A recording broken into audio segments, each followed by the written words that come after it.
On a chilly Friday morning in Montreal, a call came in to the 911 emergency center. A fire had broken out in a building on Sherbrooke Street East, near Carignan Avenue. The building contained stores on the main floor and homes on the upper levels. As the fire department raced to the scene, the two Montreal police officers who were first on the scene sprang into action to help evacuate the building. The smoke from the blaze was intense, and the wind chills were below -40, but the officers and firefighters worked efficiently to evacuate the residents to safety. Despite the harsh conditions, the evacuation was successful and no one was injured. However, the firefighting efforts had an unintended consequence. The local power grid was cut as a safety precaution, leaving the neighborhood without light and heat. Despite the inconvenience, the firefighting continued, and the two brave police officers who had helped with the evacuation were taken to the hospital with smoke inhalation. Fortunately, they were expected to recover. The fire burned on into the afternoon, with firefighters still battling the blaze. But thanks to the bravery of the police and firefighters, the residents of the building were safe and sound, and the neighborhood would eventually return to normal.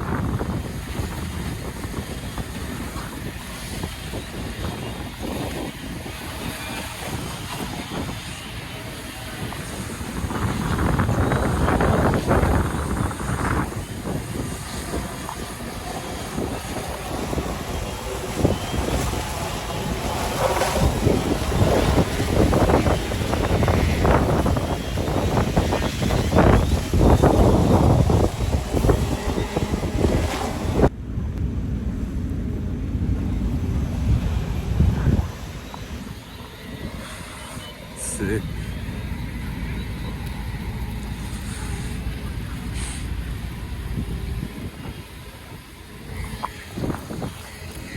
Look at this. It's so fucking cold, but it's a little better. Good for the extent of the smoke. Big fire.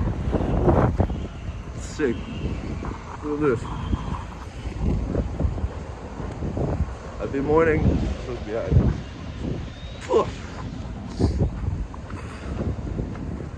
Can't see shit.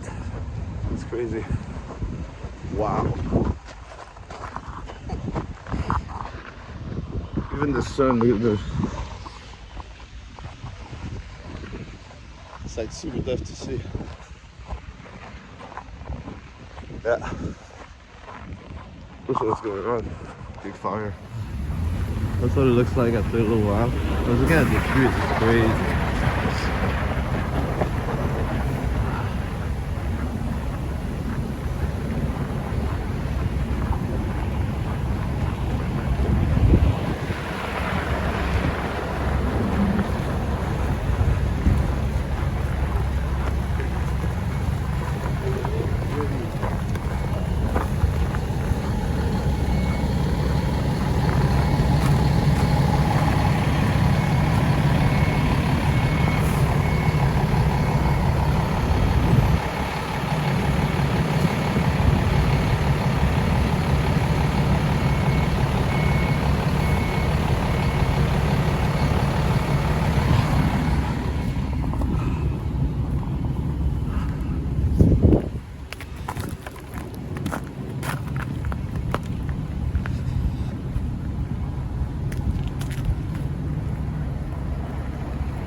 Wow, everything is melted.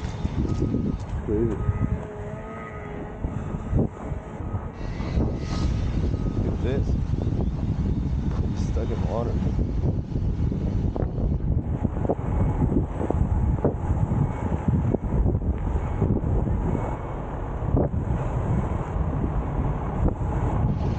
Oh yeah, because of this.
The fire in Longue Pointe continued to burn fiercely, despite the harsh conditions and the best efforts of the Montreal Fire Department.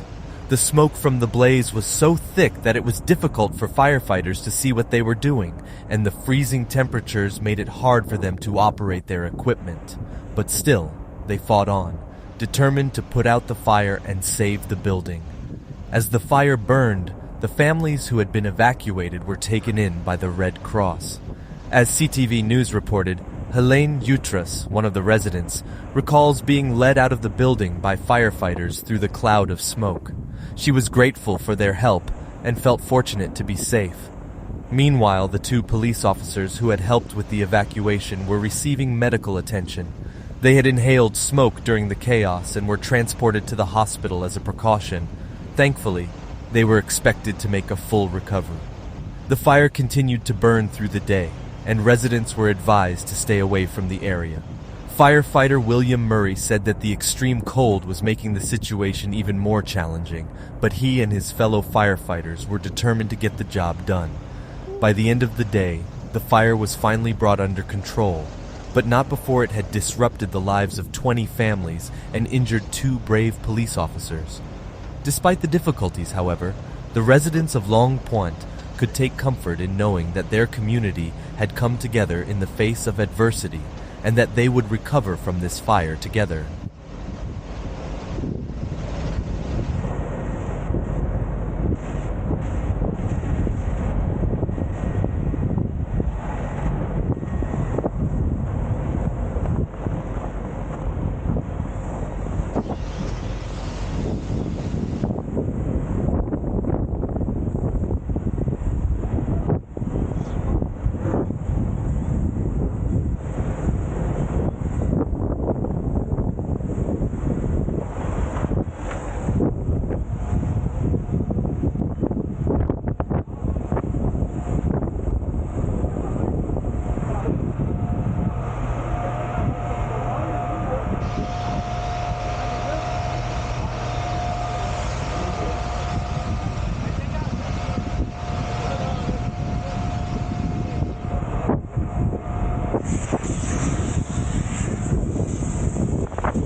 restaurant at the bottom here, plus the place I would sell like smoked paraphernalia. And the other thing I was to take note of is the fact that there's like residences and turned out to be completely destroyed, and the construction speed was actually almost as wow, and they basically evacuated everyone. It's it looks like the tree in front of it, there's quite a bit to look at too. It's about right. Let's see if I can actually go beyond this, and then I'll finish this.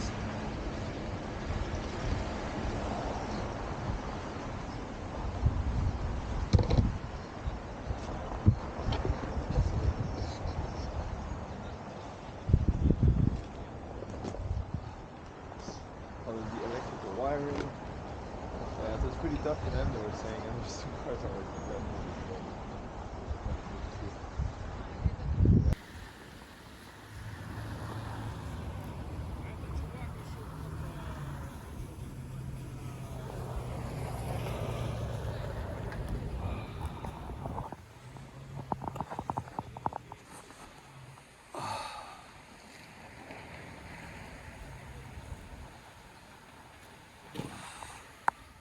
I was on the scene as the 360-degree videographer, tasked with capturing the critical moments of the fire in Montreal's Long Point neighborhood.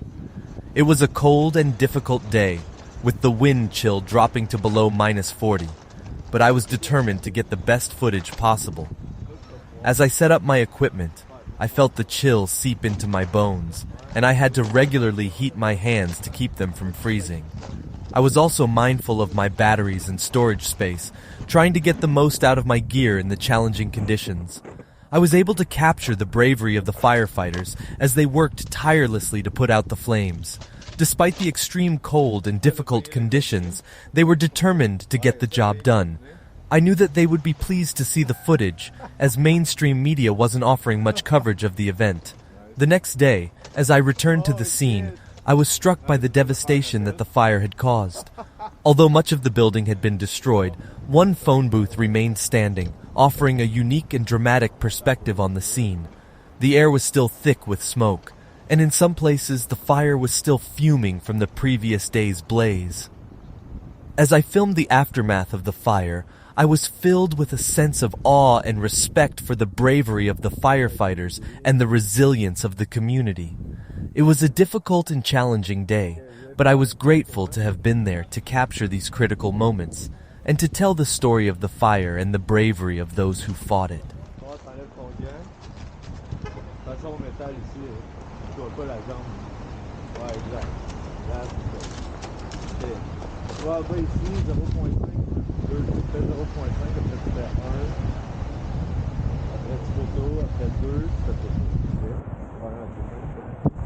Là, il est à 0.5, lui jusqu'à 2. Ouais. Tu te rends compte que peut-être à 2, tu vas vraiment faire vertical.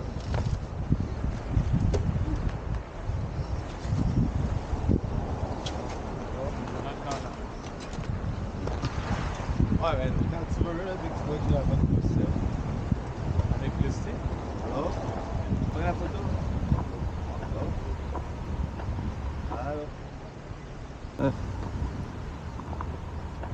Peut-être 1 puis 2.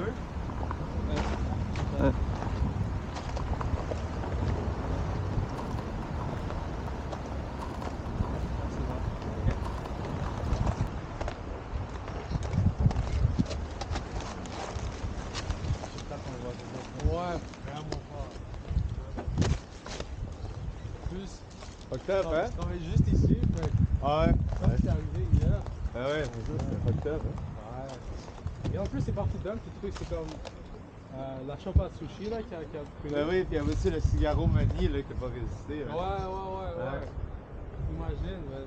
Octobre. Hein? En plus, ils sont tous collés, fait qu'ils sont tous pognés ensemble. Ouais, c'est ça. Ouais. C'est tellement chiant, imagine ça. Ah. Il y a tout derrière, elle fait ça comme il faut.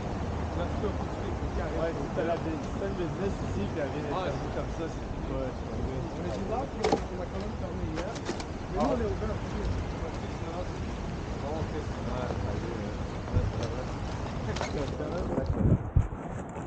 pas de mettre tes... Ouais, oublie pas que tout bouge ici sur le plancher. Pas genre quelque chose que t'es assuré de marcher sans dégâts. C'est ça.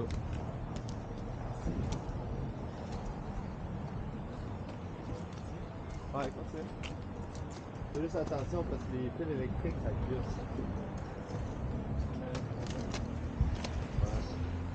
Ouais, exactement. Tu marches par dessus. Hein? Où tu vas? C'est ça, là. Ça, trouver une place, mais je suis un footing. Mets tes mains, puis... Assure-toi que tu fais tes objets t'assurer de la solidité. Ça, c'est la poudre du plancher, dans le fond, qui séparait le premier et le deuxième. Juste attention. Sois réactif au cours de sortir.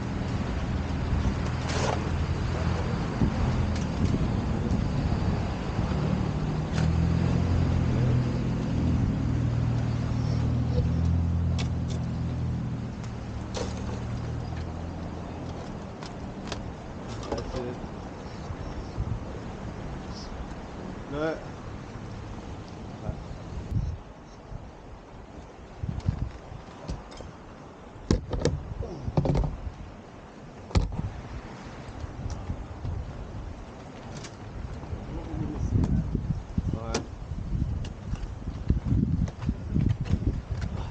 c'est bon, hein? On va faire la pause comme ça. Tu vas faire un salut à la caméra, ça? Je vais la frapper comme ça.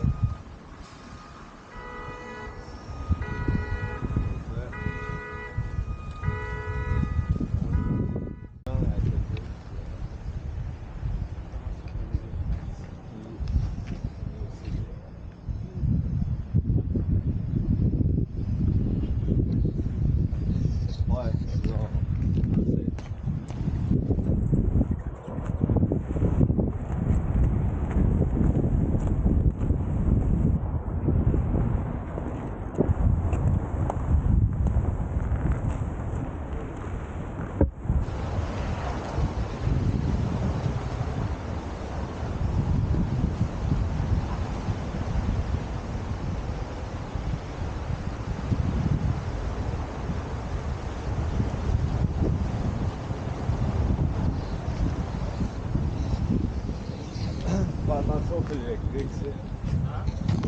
Fais attention au fil électrique. Hey guys, this is Elijah Zoo Bailey, and thank you for tuning in to another episode of Zoo's Street View.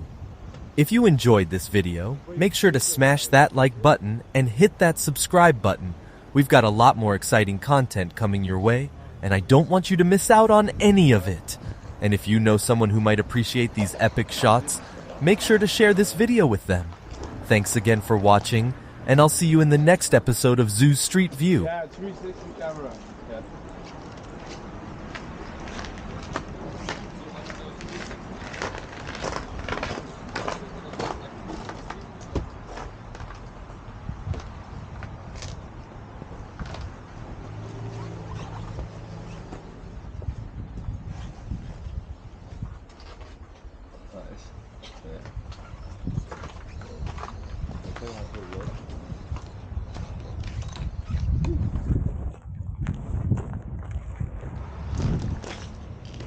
Pas que là aussi, gros tabac, c'est ici. Avec toutes les fenêtres ouvertes, on va en là. Cigaromanie a mangé une sale plaque. Tu vois, le LCD finit ici, Cigaromanie était là, number one, puis là, ça, les Z. Ça, c'est un bloc appartement, entrée par